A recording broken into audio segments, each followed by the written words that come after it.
জগন্নাথপুর থেকে চামড়া এনে নগরীর আম্বরখানায় ডাম্পিং। সিসিকের অভিযানে পরিত্যক্ত প্লট থেকে সরিয়ে নেওয়া হয়েছে দক্ষিণ সুরমাস্ত ডাম্পিং গ্রাউন্ডে। একজন বিবেকবান মানুষ কি করে এই ধরনের ঘটনা ঘটাল, আমি তো অবাক হয়ে যাই। একজন জনপ্রতিনিধি হিসাবে তো উনি এটা করতে পারেন না, তারপরেও তার দাম্ভিকতা দেখে আমি আরও হতো অবাক। উনি যেখানে অ্যাপোলজি করবেন সেখানে এটা না করে বলেন যাই তাই করেন।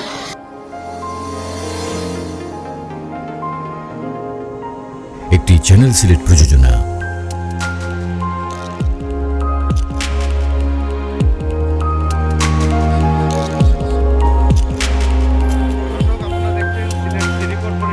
জগন্নাথপুর থেকে চামড়া এনে নগরীর আম্বরখানায় ডাম্পিং। সিসিকের অভিযানে পরিত্যক্ত প্লট থেকে সরিয়ে নেওয়া হয়েছে দক্ষিণ সুরমাস্ত ডাম্পিং গ্রাউন্ডে।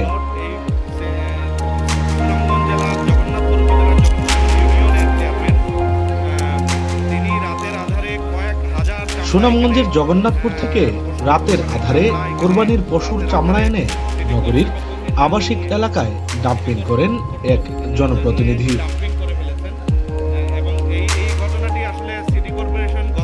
নগরীর আম্বরখানা এলাকার আবাসন প্রকল্প নামে একটি পরিত্যক্ত খোলা স্থানে ফেলে রাখা হয় সহস্রাধিক কোরবানির পশুর চামড়া।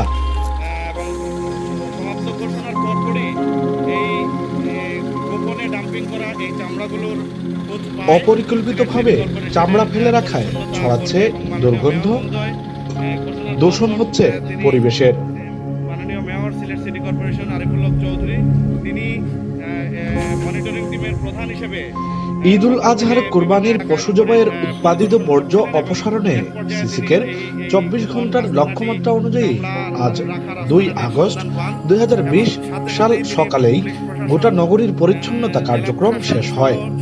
সব প্রশাসনকে তিনি অবহিত করেন এবং প্রাথমিক তথ্যে খবর পাওয়া যায় জগন্নাথপুর উপজেলার এবং তার সাথে সিলেট সিটি কর্পোরেশনের মেয়র আরিফুল হক চৌধুরী।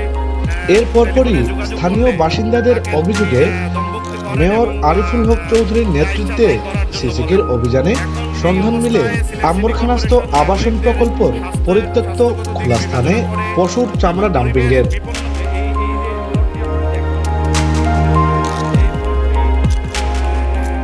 এ নিয়ে আবাসন প্রকল্পের মালিকের সাথে কথা বলেন সিসিক মেয়র আরিফুল হক চৌধুরী। মুঠোফোনে আলাপকালে তিনি সুনামগঞ্জ জেলার জগন্নাথপুর উপজেলার মিরপুর ইউনিয়ন পরিষদ চেয়ারম্যান মাহবুবুল হক শেরিন বলে পরিচয় দেন এবং রাতে তিনি জগন্নাথপুরের মিরপুর থেকে চামড়াগুলো এখানে পাঠিয়েছেন বলে নিশ্চিত করেন। মাননীয় মেয়র, একটু যদি আমাদেরকে বলেন যে এখানে আসলে কি ঘটনা ঘটছিল। আমরা প্রাথমিকভাবে যে তথ্য পেয়েছি যে এখানে জগন্নাথপুরের একজন জনপ্রতিনিধি তিনি এই কাজটি করেছেন এবং সিটি কর্পোরেশনের ভিতরে এই কাজটি করা যায় কিনা আদৌ। শুনেন, আপনারা জানেন সরকারের প্রচলিত আইন অনুযায়ী স্থানীয় সরকার মন্ত্রণালয়ের মাননীয় মন্ত্রী সচিব মনে হয় কয়েক দফায় আমাদের সঙ্গে বৈঠক করেছেন সারা বাংলাদেশের সব জনপ্রতিনিধিকে নিয়ে। তো বারবার বলে দেওয়া হয়েছে এই কোভিড-19 সময় আমরা বর্জ্য যেগুলো আছে আমরা সেগুলোকে এবং চামড়া যেগুলো বিশেষ করে এগুলো লবণ প্রদান করে আমরা রক্ষণাবেক্ষণ করার জন্য এবং শহরকে পরিষ্কার রাখার জন্য আমরা কালকে কুরবানির পর থেকে আমার শহরের প্রায় 24 ঘন্টা আমরা চেষ্টা করেছি, ইনশাআল্লাহ আমরা সফলও হয়েছি।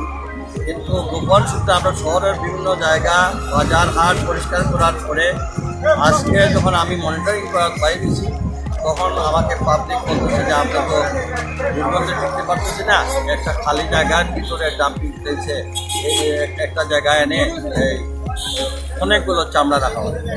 এই সন্ধান খুঁজতে খুঁজতে আমরা পেলাম তালাবদ্ধ অবস্থায় একটা জায়গায়, যেটা শহরের একদম মধ্যখানে অবস্থিত আম্বরখানায়। এখানে এই খুলে দেখি অসংখ্য চামড়া, দুর্গন্ধে কোনো লবণ দেওয়া হয় নাই, প্রচার দুর্গন্ধ বাইরেছে। আমরা খবর নিলাম, পরে শুনলাম যে সুনামগঞ্জের জগন্নাথপুরের একজন পরিষদের সম্মানিত চেয়ারম্যান উনি এটা এখানে ফেলে দিয়েছেন। আমি ওনার সঙ্গে যোগাযোগ করলে তিনি আমাকে বললেন আমরা ওটা খুলতে ফেলাতে পারি নাই, আমি যে এগুলা ডাঙ্গে ফেলে দেবো নাকি। তো আমি বললাম এটা তো উত্তর হলো না, আপনি জগন্নাথপুরে পালাতে পারেন নাই, এর জন্য আমি আপনার শহরের ভিতরে আপনার আমি আমার জায়গায় ফেলাইছি, তাহলে আপনার জায়গায় তো ফেলাইতে হবে না, আপনার শহরের ভিতরে আপনার জায়গায় কিছু করতে হলে শহরের সিটি কর্পোরেশনের অনুমোদনের প্রয়োজন। আমি বললাম তাহলে তো আমরা আপনার বিরুদ্ধে আইনানুগ ব্যবস্থা। উনি বলেন যা ইচ্ছা তাই করেন। এই হচ্ছে ওনার কথা। আমি এই ব্যাপারে জেলা প্রশাসনকে জানিয়েছি, পুলিশ প্রশাসনকে জানিয়েছি, স্থানীয় সরকার মন্ত্রণালয়ে মাননীয় মন্ত্রী এবং সচিবের বরাবরেও আমি এইটা পুরো চিত্রটা তুলে ধরবো, দেখি ওনারা কী ব্যবস্থা। আমার শহরের সব জায়গায় পরিষ্কার, এই জায়গায় এনে উনি জগন্নাথপুর থেকে রাতের অন্ধকারে এনে এবারে ডাম্পিং করে দেবেন। একজন বিবেকবান মানুষ কি করে এই ধরনের ঘটনা ঘটালেন, আমি তো অবাক হয়ে যাই। একজন জনপ্রতিনিধি হিসাবে তো উনি এটা করতে পারেন না, তারপরেও ওনার দাম্ভিকতা দেখে আমি আরও হতো অবাক। উনি যেখানে অ্যাপোলজি করবেন সেখানে এটা না করে বলেন যা ইচ্ছা তাই করেন। তো উনি ওনার চিন্তা নাই যে এটা নগরের ভিতরে হাজার হাজার লাখো লাখো মানুষ এই ক্ষতিগ্রস্ত হয়ে যাবে, এটা উনি চিন্তা করেন নাই। তো আমরা শতভাগ চেষ্টা করেছি বলে, আমাদের মনিটরিং ছিল বলেই আজকে আমরা এটা করতে পেরেছি। এই ময়লাগুলো সরিয়ে নেওয়ার জন্য, অর্থাৎ এই চামড়াগুলো এই গোপন ডাম্পিং স্পট থেকে সরিয়ে নেওয়ার জন্য কাজ করছে এবং সিটি কর্পোরেশনের পরিচ্ছন্নতা কর্মীরা এই গোপন তাৎক্ষণিকভাবে মহানগর পুলিশের উপস্থিতিতে ঘটনাস্থল থেকে সিসিকের পরিচ্ছন্নতা কর্মীরা পচা দুর্গন্ধ ছড়ানো চামড়াগুলো দক্ষিণ সুরমার কেন্দ্রীয় ডাম্পিং গ্রাউন্ডে নিয়ে যান। ডাম্পিং স্পট রয়েছে, কোরবানির বর্জ্য অপসারণের যে ঘোষণা দিয়েছিল সিটি কর্পোরেশন, সেই ঘোষণা থেকে সেই ঘোষণার পরপরই যে সফলভাবে সম্পন্ন হওয়ার ঘোষণা দেওয়ার আগেই এই ঘটনাটি ঘটলো।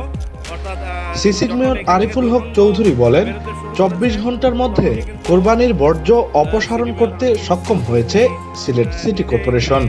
এর জন্য ঈদের দিন সকাল 6টা থেকে রাতভর মাঠে কাজ করেছেন সিসিকের পরিচ্ছন্নতা কর্মী সহ কর্মকর্তারা।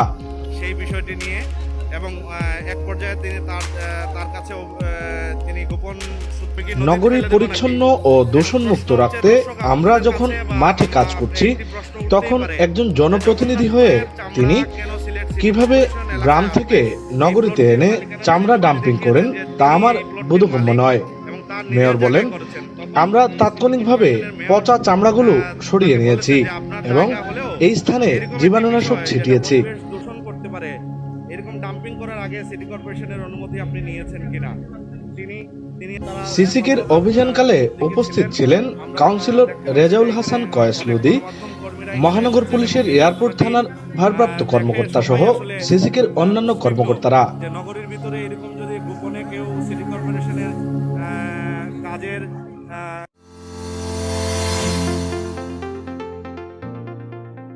একটি চ্যানেল সিলেট প্রযোজনা।